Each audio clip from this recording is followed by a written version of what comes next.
Бүгүнкү күндө Кыргызстандын ичинде апостиль мөрү ушундай түрдө коюлат. Жакын арада өзгөрүүлөр киргизилет деп Юстиция министрлиги кабарлап жатат. Эми апостиль мөрүнө кыргыз тилинен тышкары англис тили дагы коюлат. Менин оюмча бул туура кадам, туура чечим. Эмнеге дегенде, апостиль баарыбыз эле билгендей Кыргызстандын ичинде кереги жок. ЕСке, Россия, Казакстан өлкөлөргө кереги жок.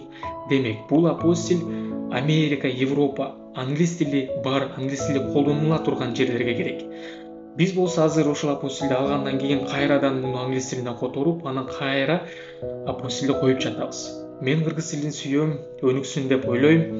Бирок Кыргызстандын ичинде кереги жок болгондон кийин, Россия, Казакстанга кереги жок болгондон кийин, кыргыз тилинен тышкары англис тили дагы болсун деген өзгөрүүлөргө мен толугу кошулам. Бул мамлекет тарабынан бизге жөнөкөй адамдарга, бизнеске туура кадам, туура чечим деп эсептейм.